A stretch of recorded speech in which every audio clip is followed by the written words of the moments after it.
अल्हम्दुलिल्लाह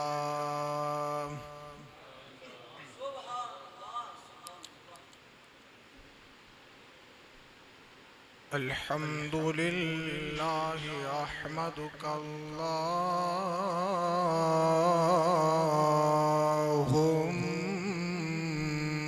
या मुजीब।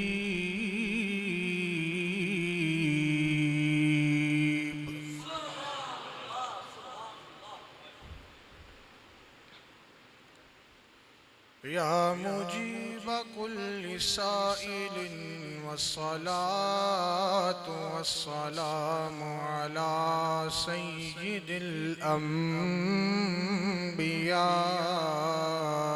वल मुरसलीन।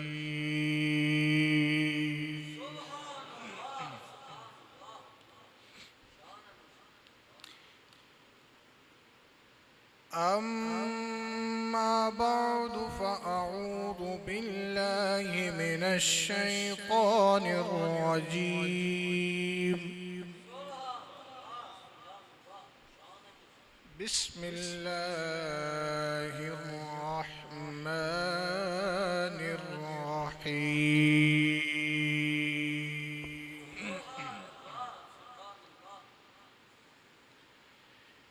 इन्नमा युरीदुल्लाहु लियुज़हिबा अन्कुमुर रिज्स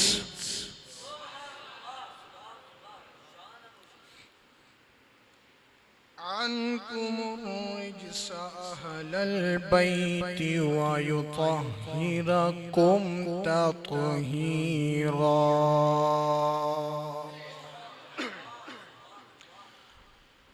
आमन्तु बिल्लाहि सदक़ल्लाहु मौलाना अज़ीम व बल्लगना रसूलुहुन नबियुल करीमुल अमीन। इन्नल्लाह व मलाइकतहु युसल्लूना अलन नबी या अय्युहल्लज़ीना आमनू सल्लू अलैहि वसल्लिमू तस्लीमा। सलातो सलामु अलैका या सय्यदी या रसूलल्लाह व अला आलिका व अस्हाबिका या हबीबल्लाह। सलातो सलामु अलैका या सय्यदी या जद्दल हसन वल हुसैन व अला आलिका व अस्हाबिका या सय्यदी या इमामल क़िबलतैन।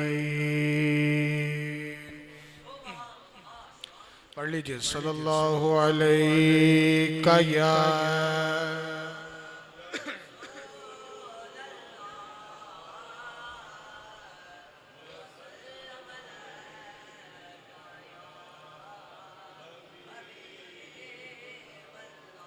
सल्लल्लाहु अलैका या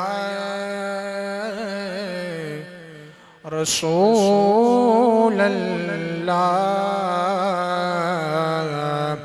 वसल्लम अलैका या हबीबल्लाह।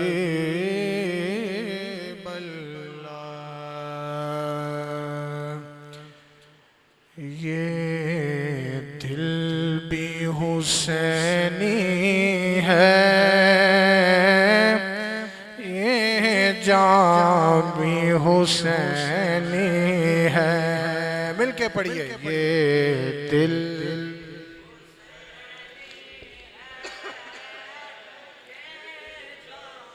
भी हुसैनी है। अल्हम्द के अपना तो इमाम भी हुसैन है। अल्हम्द के अपना तो ईमान भी हुसैनी है, ये दिल भी हुसैनी है।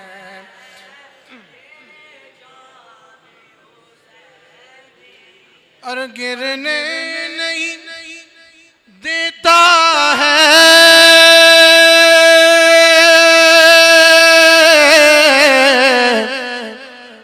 कांधों से नवासों को, गिरने नहीं देता है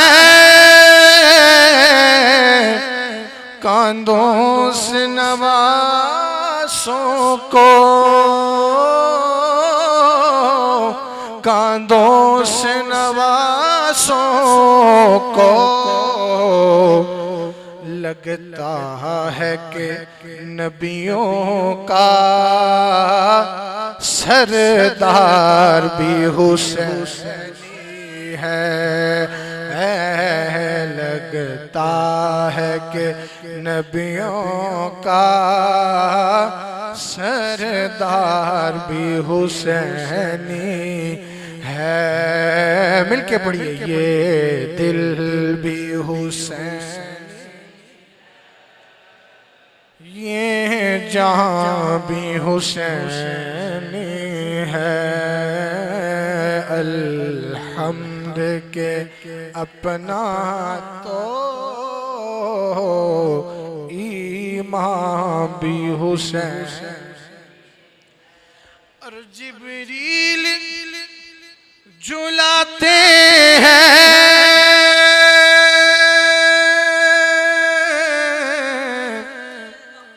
हसनैन के झूले को,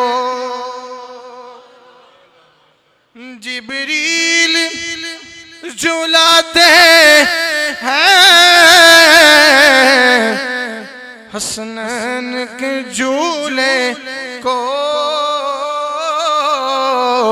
हसनैन के झूले को।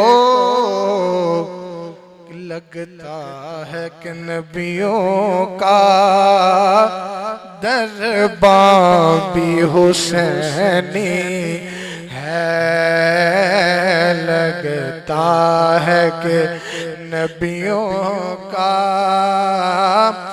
दरबार भी हुसैनी है। पढ़िए, ये दिल भी हुसैनी, ये जान भी हुसैनी है। अल्हम्द के अपना तो ईमान भी हुसैनी है।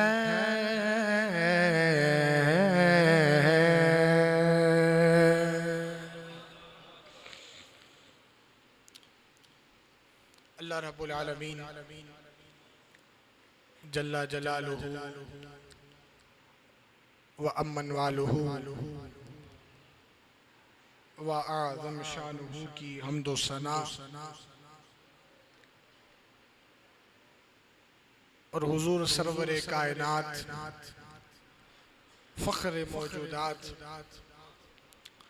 ज़ीनते बज़्म कायनात सैयद सरवरा हामिए बेकसां सैयदुल मुरसलीन खातिमुन नबिय्यीन रहमतल लिल आलमीन सल्लल्लाहु तआला अलैहि व आलिहि वसल्लम की मुक़द्दस बारगाह आजिज़ाना गुलामाना मुअद्दबाना और मोहब्बतन हाज़िरी पेश करने के बाद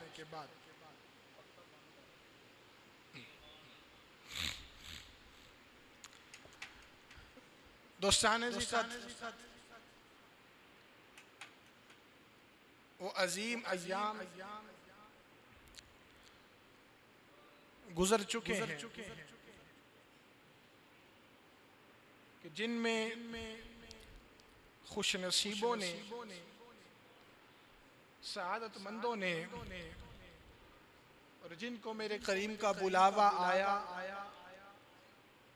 उन्होंने हज बैतुल्लाह शरीफ भी किया और रोज़ा रसूल पाक की ज़ियारत भी उनको नसीब हुई।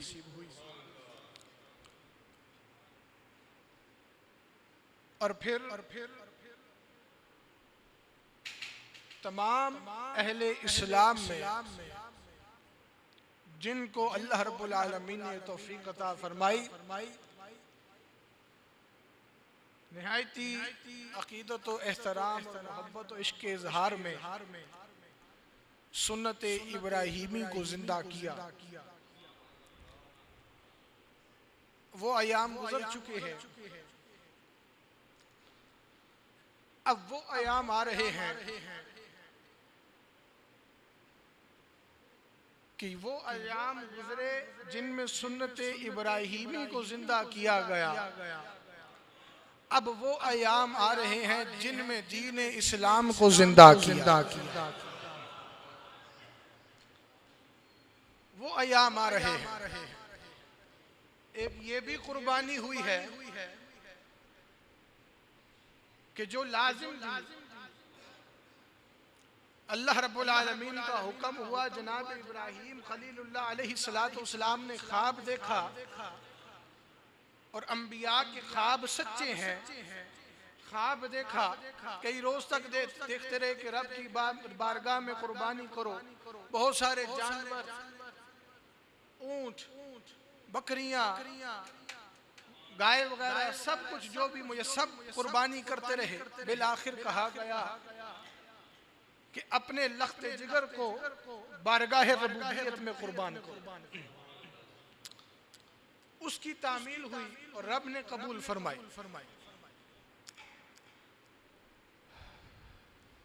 अब वो कुर्बानी होनी है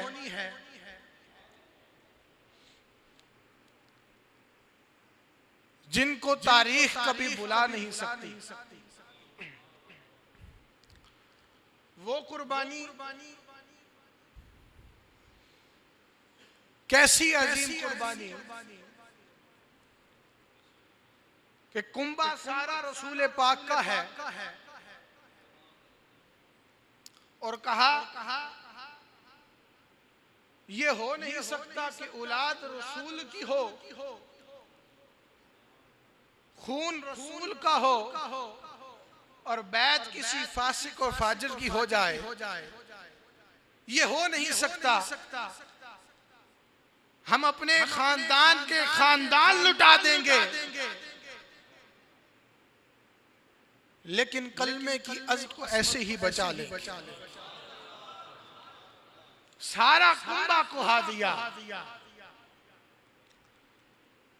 वो 72 थे और कई हजारों पर भारी हो गए। और उन हजारों को आज कोई अच्छे अल्फाज में याद नहीं करता, लेकिन जब उन 72 को याद करता है तो ईमान ताजा हो जाता। कि देखें आज उनकी कब्र में भी उनके खून ताजे होंगे, वैसे ही जिसमें अथर तरोताजा पड़े होंगे। अपनी अपनी कब्र में वो जलवागर होंगे और उस ताजगी के आसार ऐसे हैं कि रूए जमीन पर जब तक जिंदगानी की शम्मा रोशन रहेगी, मेरे रसूल का कलमा पढ़ने वाले आ रहे होंगे। अगर उनकी ईमान में ताजगी आएगी तो हुसैन की कुर्बानी का सदका होगा। अब वो अयाम आ रहे हैं और मैंने उन अयाम का तज़किरा आज से ही शुरू कर दिया है। बातें बहुत सारी होती हैं, वक्त इतना नहीं होता। हमेशा मैं अर्ज़ करता हूँ, जी चाहता है मैं बयान करता जाऊं, लेकिन चूंकि हर महीने में महदूद मुद्दत होती है, 4 जुम्मे हमें नसीब होते हैं और उसके बाद फिर कोई अगला मौजू आ जाता है। तो शायर ने बिल्कुल सही लिखा है कि दिल भी उसी का है जिस दिल में हुसैन बसता है, और ईमान भी उसी का है जिसका ईमान हुसैन की मोहब्बत ने मुकम्मल किया। मैं शुरू से आगाज करूंगा। कुछ तमहीदी कलिमात बतौर बुनियाद मैंने अर्ज किए। दोस्तान इज़्ज़त, हुजूर के कुछ फरमान जो हैं वो आज हम सुनते हैं ताकि मालूम हो कि असल जो कुर्बानी हुई, सारा कुंबा कुहाया गया, ये दरअसल और कोई कर भी नहीं सकता था। ये अहले बैत की हिम्मत थी कि आपने कर दिखाया, और कोई कर भी नहीं सकता। मेरे हुजूर ने इरशाद फरमाया कि आसमां वालों के लिए सितारे और जमीन वालों के लिए मेरी अहले बैत अमान है।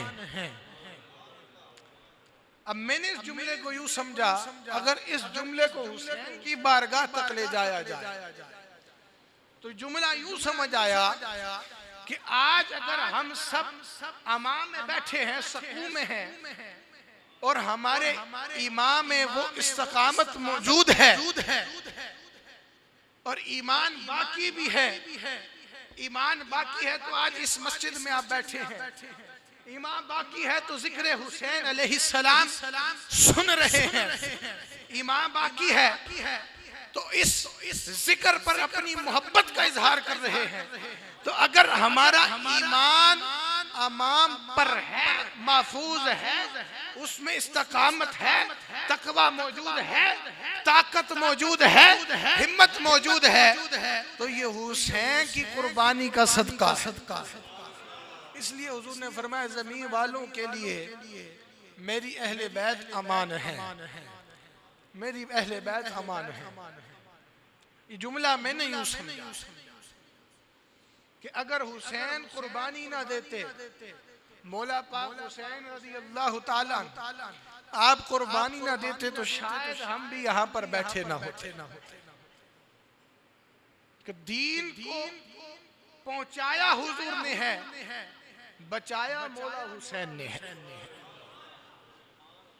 बचाया मौला हुसैन। फिर आगे चलिए, हुजूर ने इरशाद फरमाया कि मेरी अहले बैत की मिसाल कश्ती नूह की मानद है। जनाब अबू ज़र रज़ी अल्लाह ताला ने मुकाम मुल्तज़िम पे खड़े होकर काबे के दरवाजे को पकड़कर, जिसको आप मुकाम मुल्तज़िम कहते हैं, अल्लाह सबको ज़ियारत नसीब फरमाए, सबको ये तौफीक दे कि उस दरवाजे पर हाथ लगा सके।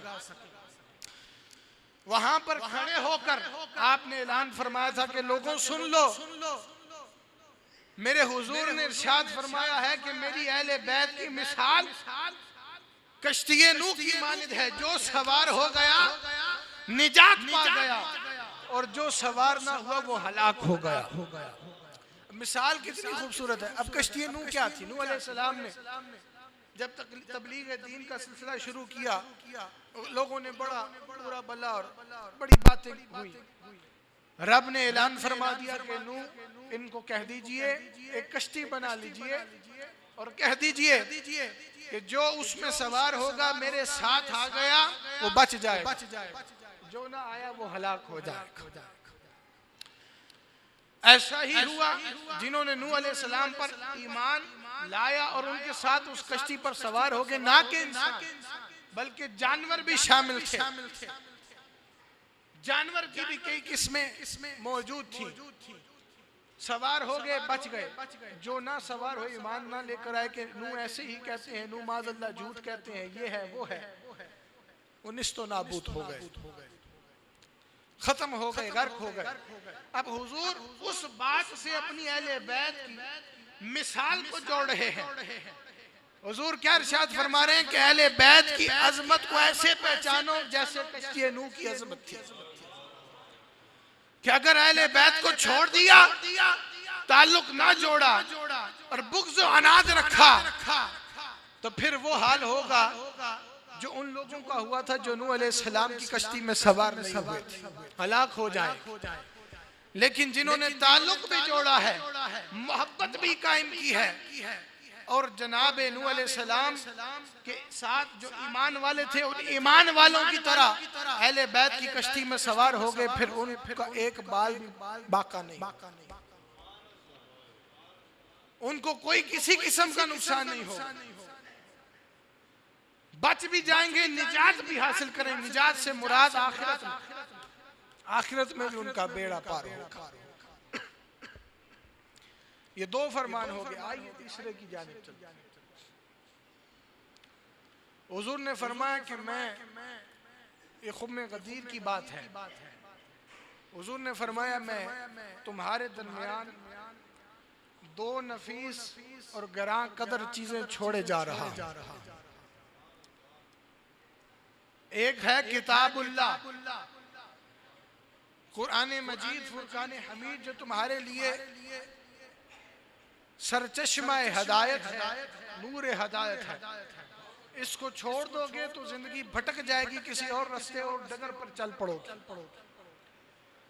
इसको अपना लेना, तुम्हारे रास्तों में रोशनी डालती रहेगी और सीधा रास्ता दिखाती रहेगी।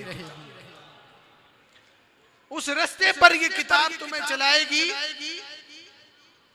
जिस रास्ते पर मैं और मेरा सोना रब तुम्हें मिलेगा। और दूसरी चीज है मेरी इतरत, मेरी अहले बैत, मेरे घर वाले, उनकी तरफ से मैं तुम्हें खौफे खुदा दिलाता हूं कि कभी मेरी अहले बैत को ना छोड़ना। अल्लाह से डरो, दिल में खौफ रखना, मेरी अहले बैत को ना छोड़ना। कहीं ये ना हो कुरान को थाम लो और जिनकी वजह से आज हम ये कुरान पढ़ते हैं और कुरान सीखते हैं, उस अहले बैत की कुर्बानियों को भूल जाओ। कुरान को थाम लो और अहले बैत को छोड़ दो, वो कुरान भी तुम्हें फायदा नहीं देगा। अरे कुरान तो किताब की शक्ल में मौजूद है, अगर कुरान की अजमत को समझाया है तो मेरी अहले बैत तुम्हें। इसलिए कुरान अहले बैत के साथ है और अहले बैत कुरान के साथ है। इसलिए ये दो चीजें हुजूर ने फरमाया नफीस। नफीस आप समझते हैं, हमारी उर्दू में अगर किसी को कहें यार ये बड़ी नफीस चीज है, तुम्हारे लिए तोहफा है, तो मालूम होता है वाकई उस चीज में कोई खास बात है तो नफीस उसको कह रहे। हुजूर ने फरमाया मेरी अहले बैत नफीस है और कदर जानना इसकी, कहीं बेकदरे ना हो जाना, कदर जानना, ये मेरे अहले बैत की शान है। सैयदना सिद्दीक़ अकबर रज़ी अल्लाह ताला आपकी अहले बैत से मोहब्बत देखिए। छोटी सी बात आपको सुनाने लगा, वो वाकया है, याद रखिएगा।